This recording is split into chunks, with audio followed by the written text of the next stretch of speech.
الحمد لله كفى وسلام على عباده الذين اصطفى أما بعد فأعوذ بالله من الشيطان الرجيم بسم الله الرحمن الرحيم واتخذوا من مقام إبراهيم مصلى صدق الله العلي العظيم وصدق رسوله النبي الأمين الكريم ونحن على ذلك لمن الشاهدين والشاكرين والحمد لله رب العالمين صلی اللہ علیہ نبی الأمی وآلہ صلی اللہ تعالی علیہ وسلم۔ دنیا کے بت قدوں میں پہلا وہ گھر خدا کا، دنیا کے بت قدوں میں پہلا وہ گھر خدا کا، ہم اس کے پاس با ہیں وہ پاس با ہمارا۔ محترم سامعین، سورۃ البقرہ کی جس آیت کریمہ کو میں نے تلاوت کیا ہے اس کا مفہوم کیا ہے؟ کنز الایمان ہے۔ امام اہل سنت کیا تحریر فرماتے ہیں؟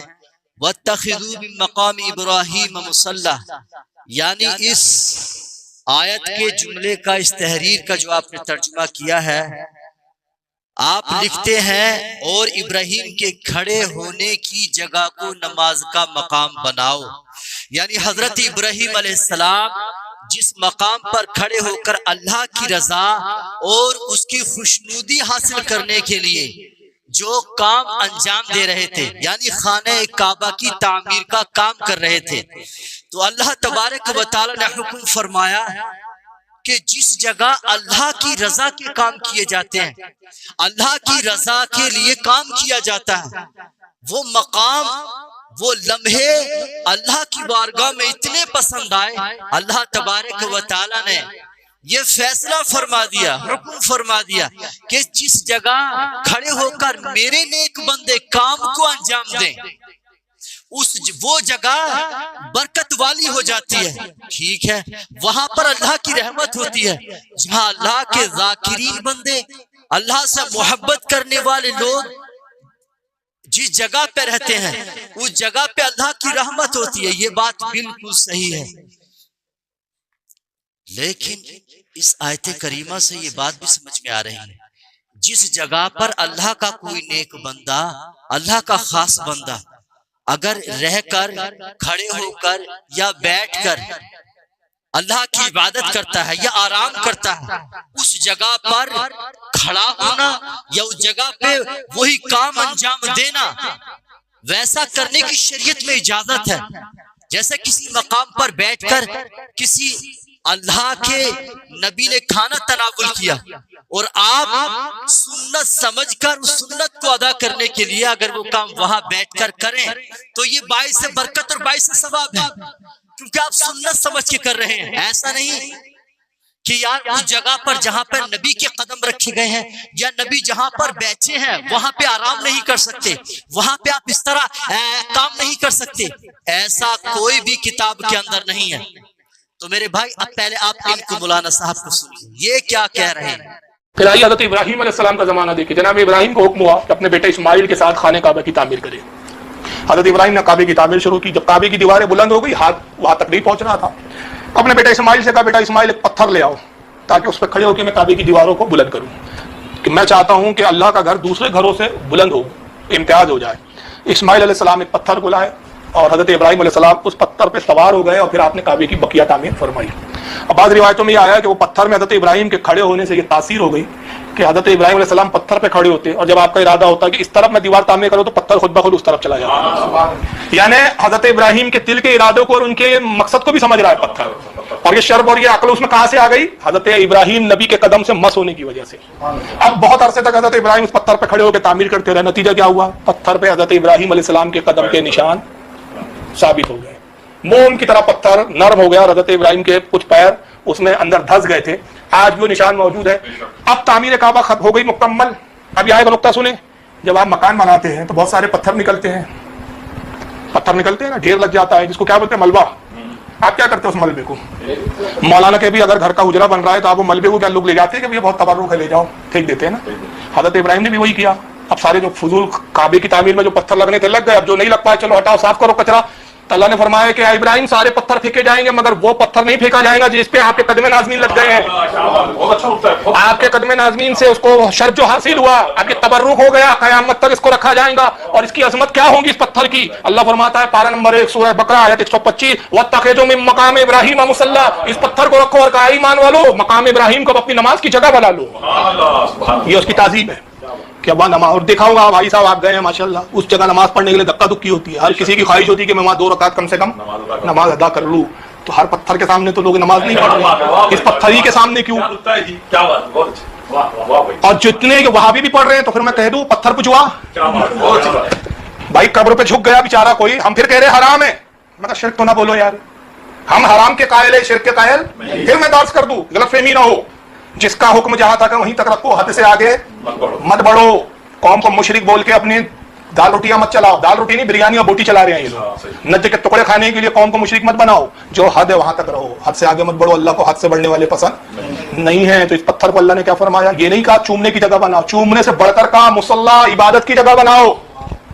اب یہاں عبادت کرو, پتھر سامنے ہے. اب ذرا بتائیے اس پتھر کے بارے میں آپ کیا کر رہے ہیں؟ اس کی تعظیم ہی ہو رہی ہے. نماز اللہ کی ہے, عبادت کس کی ہو رہی ہے, لیکن تعظیم کس کی ہو رہی ہے؟ پتھر کی. فرق ہے نا. تو عبادت اللہ کی جاتی ہے, اور جو اللہ سے منسوب یا نبیوں سے منسوب جو چیزیں ہوتی ہیں اس کی تعظیم کی جاتی ہے. تو ہم قبروں کی تعظیم کرتے ہیں, عبادت نہیں کرتے. عبادت اللہ کی کرتے ہیں. اللہم صلی وسلم وبارک علی سیدنا مولانا محمد معدن الجود والکرم, صلاۃ و سلام علیک یا رسول اللہ صلی اللہ تعالی علیہ وسلم. تو حضرت آپ نے ان کو سنا, معاذرین آپ نے ان کو دیکھا, آپ نے سنا, کیا بیان کر رہے ہیں؟ آپ کہہ رہے ہیں کہ وہ پتھر جس پر حضرت ابراہیم علیہ السلام کھڑے ہو کر کام کرتے رہے, اللہ تبارک و تعالیٰ نے اس کے سامنے جھکنے کا حکم دیا. اس پتھر کو کیا نام دوں, اس پتھر کے بارے میں کیا کہوں؟ ہمارے لوگ تو مزار کے سامنے وہ جھکتے ہیں یا سجدہ کرتے ہیں, ہم بھی حرام کہتے ہیں. یار تیرا دماغ کہاں گیا, سوچ کہاں گئی؟ اے فاروق رضوی صاحب, آپ یہ کیا بکواس کر رہے ہیں؟ آپ کیا نظریہ دینا چاہتے ہیں؟ آپ کیوں اس سے ہر جگہ اپنے بابوں کو نکالنا چاہتے ہیں؟ یار یہاں اللہ کے نبی صلی اللہ تعالی وسلم کا حکم ہے کہ مصلی ابراہیمی کو جا نماز بنایا جائے. اللہ تبارک و تعالیٰ کا فرمان ہے. یہ جگہ ہے, ایک مقام ہے. یہ پتھر دنیا کے کتنے بھی کوثار ہیں, کتنے بھی پتھر ہیں, کوئی بھی پہاڑ ہے, کسی بھی پہاڑ میں نماز پڑھنے پر کوئی بھی روک نہیں ہے, کہیں بھی نماز پڑھ سکتے ہیں. یہ صرف مقام ابراہیم کا ہی مسئلہ نہیں ہے, کسی بھی پتھر کے سامنے نماز پڑھ سکتے ہیں. مگر وہ مجسمہ جس کو لوگ پوجتے ہو, جس کو انسان کی شکل دے دی گئی ہو, جس کو جانور کی شکل دے دی گئی ہو, جس کو کسی جاندار کی شکل دے دی گئی ہو, وہ جس پتھر کو پوجا جاتا ہو یا اس کے ساتھ شرک کیا, وہ اس کو شریک بنایا جاتا ہو, ایسے پتھر کے سامنے جھکنا منع ہے, حرام ہے. یہ ہماری شریعت ہے, یہ نبی صلی اللہ تعالی وسلم کا حکم ہے, یہ اللہ کا فرمان ہے. تم کیا بتانا چاہ رہے ہو؟ تم شرک کی دعوت دے رہے ہو, تم کیا کہہ رہے ہو؟ کبھی تم نے اپنے بھیجے سے اس بات کا حساب لگایا ہے؟ تم اپنی بات کو اوپر کرنے کے لیے کیسی کیسی بکواس کر جاتے ہو. تمہاری تحقیق کو سن کر شرم آتی ہے کہ تم کس طرح کی بکواس کرتے ہو. کون سا دین پیش کر رہے ہیں آپ؟ یہ جہاں نبی صلی اللہ تعالی وسلم کا حکم آ چکا ہے, اللہ کا حکم ہے, اس پتھر کو جا نماز بناؤ. جہاں ایک اللہ کا پیغمبر, ایک بات اور میں کہہ دیتا ہوں, ہر نبی اللہ کا دوست ہوتا ہے, اللہ کا خلیل ہوتا ہے, اللہ کا ولی ہوتا ہے, لیکن ہر ایمان والا اللہ کا ولی نہیں ہوتا. بات کو سمجھنے کی ضرورت ہے.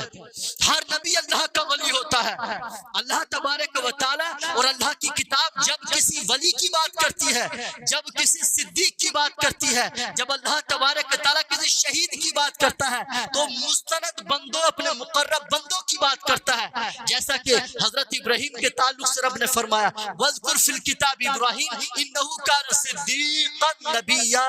یاد کرو تم ابراہیم کو اللہ کی کتاب میں, وہ اللہ تبارک و تعالیٰ کے خاص بندے تھے, اللہ تبارک و تعالیٰ کے نبی تھے. وہ اللہ تبارک و تعالیٰ کے خاص بندے حضرت ابراہیم علیہ السلام ہے. تو یہاں حضرت ابراہیم علیہ السلام کا ذکر کیا گیا.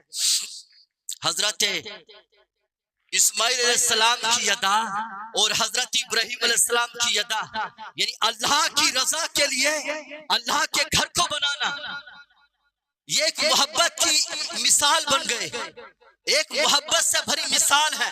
ایک پیغمبر، ایک بیٹا اللہ کی خوشنودی کے لیے، اللہ کی رضا کے لیے پتھر اٹھا رہا ہے، اور جس مقام پہ کھڑے ہو کے اللہ کے لیے پتھر اٹھا رہا ہے، تو اللہ کو ان کی ادا اتنی پسند آ گئی، امت کے لیے، آنے والی نسلوں پر یہ لازم کر دیا اپنے بندوں کے لیے کہ دیکھو میرے خاص بندوں کی نشانی کیا ہوتی ہے، میرے خاص بندے میرے لیے کیسے پتھر اٹھاتے ہیں، کیسے مشکلات کا سامنا کرتے ہیں، میری رضا کے لیے نہ کھانے کی فکر کرتے ہیں، نہ آرام کی فکر کرتے ہیں، نہ منصب کی فکر کرتے ہیں، میری محبت میں پتھر اٹھاتے ہیں۔ اللہ کے نیک بندوں کا یہ طریقہ ہے، حضرت ابراہیم علیہ السلام کی سنت ہے اللہ کی رضا کے لیے پتھر اٹھانا، حضرت اسماعیل علیہ السلام کی سنت ہے اللہ کی رضا کے لیے راج کا کام کرنا، مکان بنانا، اللہ کے لیے خانہ کعبہ میں کام کرنا۔ تو اللہ کی محبت میں ہم مزدوری کریں، کام کریں اللہ کے گھر میں، تو میرے بھائی انبیاء کا طریقہ ہے۔ تو کیا جب انبیاء کرام پتھر اٹھا رہے ہیں تو کیا تمہارے علماء، کیا تمہارے پیروں کا حق نہیں بنتا کہ وہ بھی اللہ کے دین کے لیے کام کریں، وہ بھی تڑپتی چلملاتی دھوپ میں میدان میں نکل جائیں اور امت کو دین کی دعوت پیش کریں؟ امت میں کوئی فتنہ، کوئی خرافات ہو جائے تو ان کی ذمہ داری نہیں بنتی؟ کیا وہ اتنے بڑے ہو گئے کہ ٹانگ پہ ٹانگ گھر پہ رکھے، اپنی ٹانگ پہ ٹانگ رکھ کے خانقاہوں میں بیٹھے رہیں، اپنے مزارات کے مجابر بن کے بیٹھے رہیں؟ ارے تم کون سا دین لے کر آئے ہو؟ اللہ کے نبی صلی اللہ تعالی علیہ وسلم نے تم کو مجابر نہیں بنایا تھا، بلکہ تم کو مجاہد بننے کی تعلیم عطا فرمائی تھی۔ مجابر بن کے رہ گئے اور کہتے ہیں مزار پہ آؤ، ہر جگہ وہی نظریہ پیش کرتے ہیں، مزار پہ آؤ، مزار پہ آؤ، مزار پہ آؤ، بس یہی نظریہ پیش کیا جاتا ہے۔ کیا کسی مومن کی قبر کو، کسی مقرب بندے کی قبر کو عمارت بنانے کا رسول اللہ کا حکم ہے؟ کون سا دین ہے؟ تمہارے باپ دادوں کا دین ہو سکتا ہے لیکن محمد رسول اللہ صلی اللہ تعالی وسلم کا نہیں۔ اللہ کے نبی صلی اللہ تعالی وسلم نے فرمایا، نہا رسول اللہ صلی اللہ تعالی وسلم، یا نبی صلی اللہ تعالی وسلم نے منع فرمایا ان یقضى علیہ، یعنی قبر پر مجابر بن کے بیٹھنے سے منع فرمایا، جانے کو منع نہیں فرمایا، کہ وہاں پہ زیارت کے لیے، عبرت کے لیے جانے کو منع نہیں فرمایا۔ ان یجسس علیہ، اور اس کو پختہ کرنے سے بھی منع فرمایا، وان یبنى علیہ، اور اس پر عمارت بنانے کو منع فرمایا۔ یا رسول اللہ کے دین کے منکر تو تھے تم، انکار پہ انکار کیے جا رہے ہو، کم سے کم اس بات کو تو تسلیم کرو کہ یہاں پر صرف یہاں پر زیارت کے لیے جانا کافی نہیں ہے، اور کم سے کم یہ سمجھ لیں کہ جس کی بنیاد اللہ اس کے رسول کی نافرمانی پر ہے، جہاں اللہ اس کے رسول کی نافرمانیاں ہو رہی ہیں، صحابہ کی سنت ہے ان جگہ کو مقفل کرنا، ان جگہ پر ایسا قدم اٹھانا کہ اس جگہ پر کوئی غلط کاروائی نہ کی جائے، وہاں پر کچھ غلط نہ ہو۔ اور آج بھی وہ سنت صحابہ، سنت صحابیہ زندہ ہے، آج بھی ہو رہا ہے۔ لیکن بڑی حیرت ہوتی ہے جب اس طرح کی آپ باتیں کرتے ہیں۔ کون سی بات پیش کر رہے ہیں آپ نے کیا نظریہ پیش کیا؟ دیکھو ہم بھی حرام سمجھتے ہیں، تیرے باپ کا قانون یہ کہ تو حرام سمجھتا ہے۔ حرام وہ ہے جس کو رسول اللہ نے حرام فرمایا، منع وہ ہے جس کو اللہ نے منع فرمایا، اس کے رسول نے منع فرمایا۔ یہ رسول اللہ صلی اللہ تعالی وسلم کا حکم ہے کہ لا تتخذوا قبری مسجدا، اللہ کے نبی صلی اللہ علیہ وسلم نے فرمایا میری قبر کو سجدہ گاہ مت بنانا، میری جگہ پہ میری قبر پہ آ کے سجدہ مت کرنا، کسی بھی نبی کی قبر کو تعظیم کے لیے سجدہ کرنا میں حکم دیتا ہوں حرام ہے۔ اللہ کے نبی صلی اللہ تعالی وسلم نے منع فرمایا کہ قبر کو سجدہ گاہ نہ بنایا جائے۔ تم کہتے ہو، ہم بھی کہتے ہیں، تیرے باپ کا قانون ہے کہ تم کہتے ہو یہ شریعت کا قانون ہے، یہ کیوں نہیں کہتے شریعت کا قانون ہے؟ باپ دادا کا دین کیوں پیش کرتے ہو؟ ارے باپ دادا تو تمہارے حشر کے میدان میں خود ہی بول دیں گے، ہم ان سے کہہ کر تھوڑی آئے تھے کہ ہماری